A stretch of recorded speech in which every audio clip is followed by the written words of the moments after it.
আসসালামু আলাইকুম, সুপ্রভাত। সুন্দর একটি সকালে আপনাদের মাঝে হাজির হয়েছি সুন্দর একটি টপিক নিয়ে। আমার স্টুডেন্টের কাছে বিশেষ করে বেশ আ আ কিছুদিন হলোই একটি প্রশ্নের সম্মুখীন হচ্ছে। সেটি হচ্ছে অফার অ্যাকসেপ্টেন্স চ্যাপ্টারটিতে অফার এবং আইটিটির মধ্যে যে ডিফারেন্স, এটি নিয়ে অনেকেই কনফিউশনে থাকেন। তো তাদেরকেই বলব, জাস্ট আমি আজকে খুব সুন্দরভাবে সহজভাবে উপস্থাপন করার চেষ্টা করব অফার এবং আইটিটির মধ্যে যে বেসিক ডিফারেন্সটা আছে, সেটি বোঝানোর জন্য। অফারটা কি? অফার হচ্ছে when someone promise to do anything or abstain from doing anything in exchange of something, that is called offer.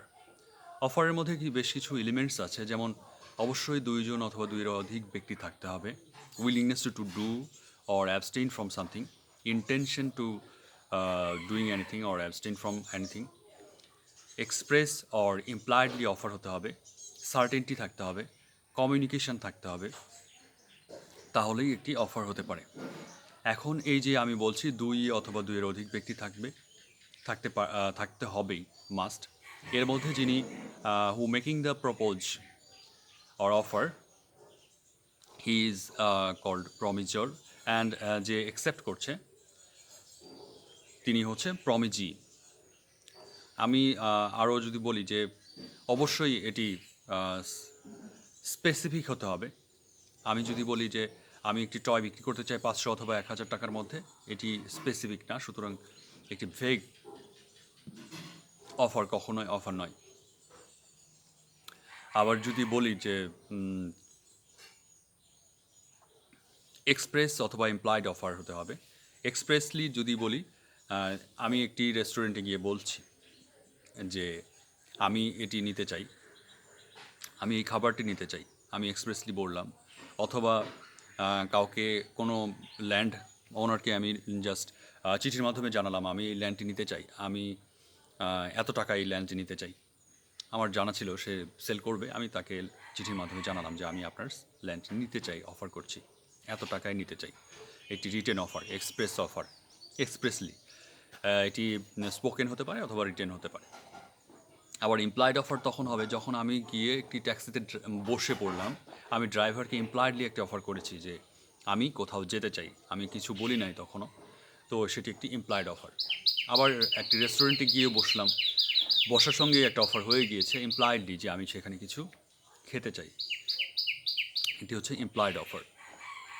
অফারগুলি বেশ কিছু অফার আছে, যেমন হচ্ছে general offer, specific offer, invitation to treat or offer or cross offer.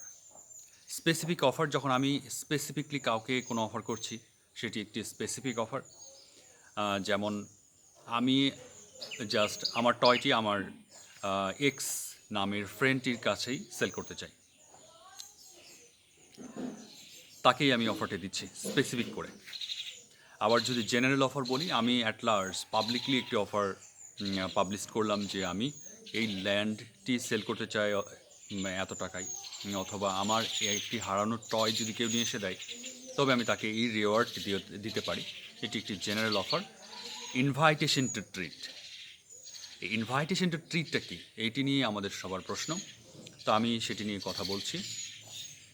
তার আগে বলে নিই cross অফারটা কি। ক্রস অফার তখনই হবে যখন আমরা দুইজন ব্যক্তি যদি দুজনার অফারকে ইগনোর করে নিজের মতো করে অফার করি, সেটি হচ্ছে ক্রস অফার।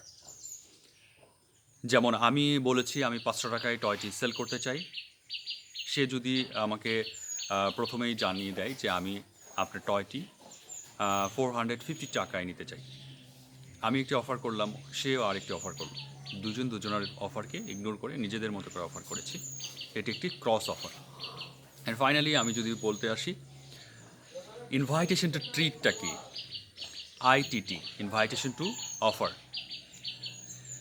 এটি খুবই সহজ একটি বিষয়।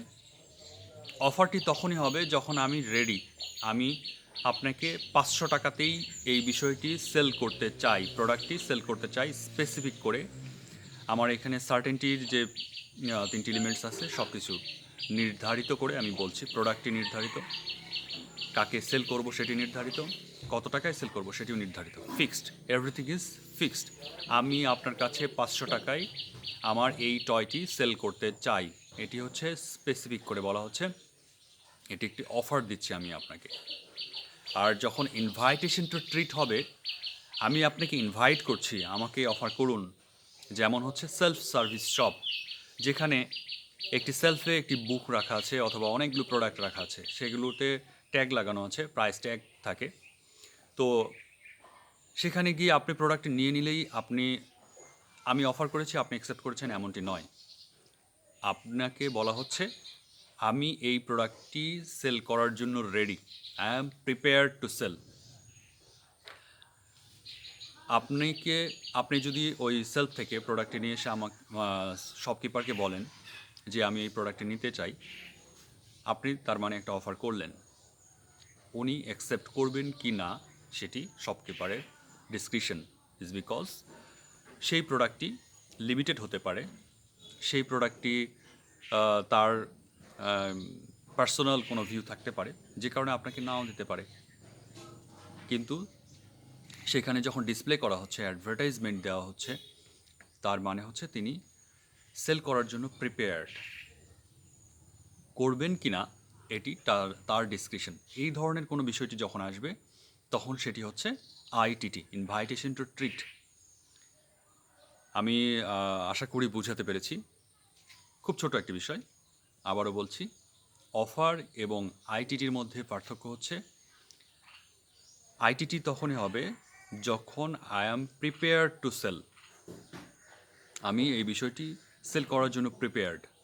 যেমন একটি সেলফ শপে রাখা হয় একটি প্রোডাক্ট, সেটি আমি সেল করার জন্য প্রিপেয়ার্ড, আমি সেল করব কি না এটি আমার ডিসক্রিপশন।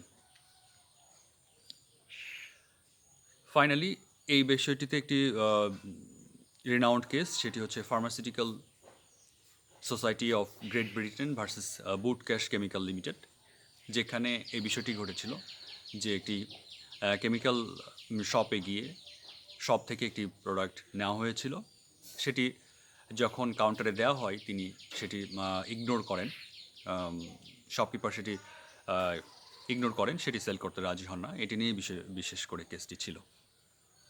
তো এটি হচ্ছে পার্থক্য। ধন্যবাদ সবাইকে।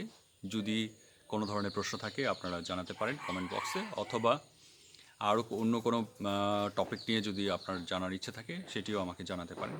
আমি চেষ্টা করব আমার স্টুডেন্টদের কাছে সবচেয়ে সুন্দরভাবে সহজভাবে বিষয়গুলিকে উপস্থাপন করার জন্য। ধন্যবাদ। আসসালামু আলাইকুম।